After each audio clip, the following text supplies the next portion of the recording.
BPSC परीक्षा को रद्द करने की मांग को लेकर 14 दिन से अनशन कर रहे प्रशांत किशोर ने आखिरकार अन्य ग्रहण कर ही लिया। आज गंगा नदी में स्नान करने के बाद उन्होंने मरीन ड्राइव में बने टेंट सिटी में पहले पूजा की, फिर समर्थकों के फल खाकर अपना अनशन खत्म कर दिया। इस दौरान उनके समर्थक बेहद खुश नजर आए, लेकिन एक तरफ प्रशांत किशोर की गंगा में डुबकी तो दूसरी तरफ उनके जनेऊ को लेकर बवाल मच चुका है। वो भी किसी और ने नहीं, जेडीयू और बीजेपी ने मचाया है। आपको बता दें, स्नान के दौरान पीके ने जनेऊ नहीं पहना था, जिस पर बिहार की सत्ताधारी पार्टी जेडीयू और बीजेपी ने सवाल उठा दिए हैं। जेडीयू पार्टी के मुख्य प्रवक्ता और विधान परिषद सदस्य नीरज कुमार ने तंज करते हुए कहा है कि परेशान कंबल वाले किशोर जी, राजनीति की आत्मा भी शर्मसार हो गई है। आप कैसे व्यक्ति हैं जो कैमरे के सामने गंगा स्नान कर सकते हैं? परंपरा के अनुसार गंगा स्नान करते समय जनेऊ भी नहीं पहना है। पहले क्या कुछ कह रहे नीरज कुमार, आप खुद सुनिए उन्हीं की जुबानी। परेशान कंबल वाले किशोर जी, राजनीति की आत्मा भी शर्मसार हो गया होगा।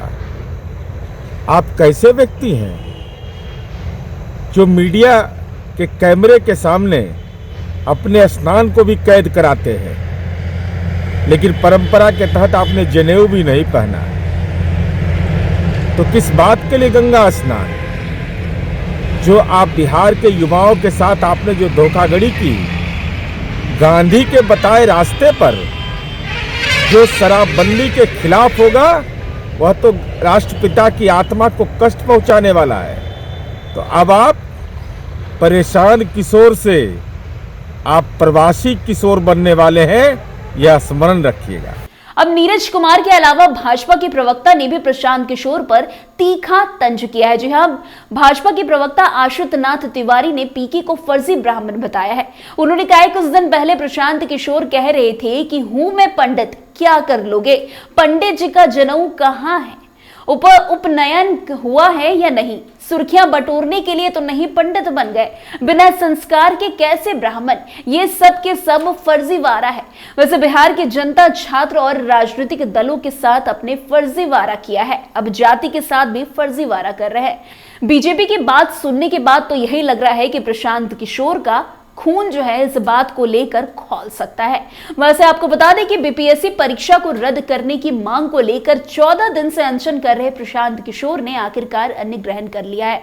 आज गंगा नदी में स्नान करने के बाद उन्होंने मरीन ड्राइव में बने टेंट सिटी में पहला पूजा किया, उसके बाद समर्थकों के द्वारा फल खाकर अनशन अपना खत्म कर दिया। इस दौरान उनके समर्थक भी बेहद खुश नजर आए। वैसे प्रशांत किशोर ने इस दौरान बताया कि अब सत्याग्रह करेंगे, जो तब तक चलेगा जब तक अभ्यर्थियों के साथ न्याय नहीं होता। उन्होंने ये भी कहा कि इस टेंट सिटी में आज से सत्याग्रह शुरू हो रहा है, जिसमें आने वाले हफ्तों में लाखों लोगों को शामिल किया जाएगा। बिहार में कानून, शिक्षा और सुरक्षा को लेकर यह सत्याग्रह शुरू किया जा रहा है। इस दौरान प्रशांत किशोर ने क्या कुछ कहा है, आप खुद सुनिए।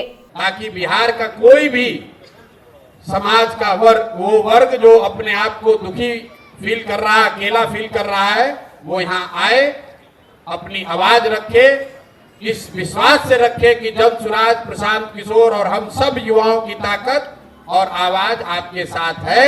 आपको व्यवस्था से डरने की जरूरत नहीं है, व्यवस्था में गलती और जाति करने वालों से डरने की जरूरत नहीं है। इस आश्रम को शुरू करने के पीछे एक संकल्प ये है कि आने वाले 8 हफ्तों में बिहार से 1 लाख युवाओं को, इसको याद रखिए, 1 लाख युवाओं को इस आश्रम में लाकर सत्याग्रह की ताकत और उसके द्वारा बिहार के समाज की चेतना को पुनर्जीवित करने के लिए ऐसे 1 लाख छात्रों को, युवाओं को यहां से प्रशिक्षित करेंगे, ताकि वो जाएं और बिहार की समाज को जगाएं, उनको बताएं, समझाएं कि मेरे भाई, जातीय और धार्मिक उन्माद में पड़कर जब तक वोट देते रहोगे, तब तक इसी तरह की असंवेदनशील व्यवस्था को आपको झेलना पड़ेगा। एक बार अपने और अपने बच्चों के भविष्य के लिए, उनके अच्छी शिक्षा के लिए, उनके रोजगार के लिए, बिहार में पलायन बंद हो उसके लिए किसानों की समृद्धि हो, इसके लिए महिलाओं को रोजगार मिले, इसके लिए इन संकल्पों के साथ ये रास्ता युवाओं को मिले कि सत्याग्रह के जरिए इन संकल्पों को कैसे पूरा किया जा सकता है। इसी उद्देश्य से अगले 8 हफ्ते कम से कम इस आश्रम में रहेंगे, परमानेंट रहेंगे और यहीं से उन युवाओं के साथ मिलकर उनको प्रशिक्षित करके पूरे बिहार के समाज को जगाने समझाने का प्रयास किया जाएगा। और इसी संकल्प को लेकर अब इस सत्याग्रह की यहाँ से शुरुआत कर रहे हैं।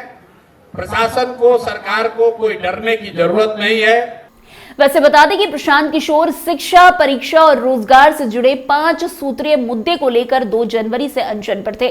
उनके आंदोलन की मुख्य वजह बीपीएससी की 70वीं प्रारंभिक परीक्षा यानी कि पीटी में गड़बड़ी और धांधली के आरोप है। उनके खिलाफ बीपीएससी के अभ्यर्थियों लंबे समय से आंदोलन कर रहे हैं। पीके ने कहा कि उनका अनशन समाप्त हो रहा है, लेकिन उनका आंदोलन जारी रहेगा। वैसे आपको बता दें, प्रशांत किशोर ने बीते दिन गांधी मैदान में बापू की प्रतिमा के सामने बीपीएससी अभ्यर्थियों के साथ छात्र संघ का आयोजन किया था। उसी दौरान अभ्यर्थियों का जुत्था मुख्यमंत्री आवास की ओर बढ़ रहा था, लेकिन पुलिस ने उन्हें जेपी गोलंबर पर ही रोक दिया। प्रशांत किशोर के हटने के बाद प्रदर्शनकारी पर पुलिस ने लाठीचार्ज किया। इसके बाद प्रशांत किशोर ने 2 जनवरी से अनशन शुरू करने की बड़ी घोषणा की और तय समय पर अनशन पर बैठ गए। तो वहीं 6 जनवरी को पुलिस ने उन्हें गिरफ्तार कर लिया, लेकिन निजी मचलके पर न्यायालय ने उन्हें रिहा कर दिया, जिसके बाद उनकी तबीयत बिगड़ी और उन्हें मेदांता में भर्ती कराया गया। लेकिन पीके ने अपना अनशन नहीं तोड़ा। वहीं आज पीके ने अपना अनशन खत्म कर दिया है, लेकिन इसके बाद भी वो बड़ी बात कह रहे हैं। इस दौरान जनसुराज पार्टी ने बीपीएससी पीटी की परीक्षा को रद्द करने के लिए हाईकोर्ट का रुख किया और राज्यपाल से मुलाकात की। वेनिटी वैन अस्पताल में भर्ती होना और गंगा किनारे कैंप लगाने जैसी घटनाक्रम इसी दौरान हुए। इस घटनाओं और विवादों के बाद अब प्रशांत किशोर अपना अनशन समाप्त कर चुके हैं। वहीं बीते दिन छात्रों के प्रतिनिधि मंडल ने राज्यपाल से भी मुलाकात की। हालांकि पीके ने यह भी कहा है कि वो अनशन के अगले चरण का भी ऐलान करेंगे। वैसे अगर प्रशांत किशोर की बात की जाए तो प्रशांत किशोर छात्रों के सामने हीरो बनना चाहते थे और जो चीज देखने को मिला प्रशांत किशोर के आमरण अनशन के दौरान, वो कहीं ना कहीं हीरो वाली बात भी थी। और जिस तरीके से प्रशांत किशोर ने बीपीएससी अभ्यर्थियों के लिए अपना अनशन किया, डंडे खाए, लाठी खाए और बहुत सारी प्रॉब्लम्स झेली, उसके बाद तो यही लग रहा है कि प्रशांत किशोर जो चाहते थे छात्रों के सामने अपनी एक रेपो को अच्छा बनाना चाहते थे, वो कहीं ना कहीं उनका बनते हुए नजर भी आ रहा है। लेकिन अब प्रशांत किशोर ने अपना आमरण अनशन खत्म कर दिया है, लेकिन उन्होंने बड़ी बात कही है कि आमरण अनशन तो खत्म हो गया है, लेकिन सत्याग्रह आज से जो है शुरू हो गया है। खैर, अब देखना दिलचस्प होगा कि प्रशांत किशोर की सत्याग्रह कहां तक चलती है। तो फिलहाल इस खबर में आज के लिए बस इतना ही। अन्य खबरों में हमारे साथ ऐसे आगे बने रहे और देखते रहे। तब तक के लिए कैपिटल टीवी बिहार। धन्यवाद।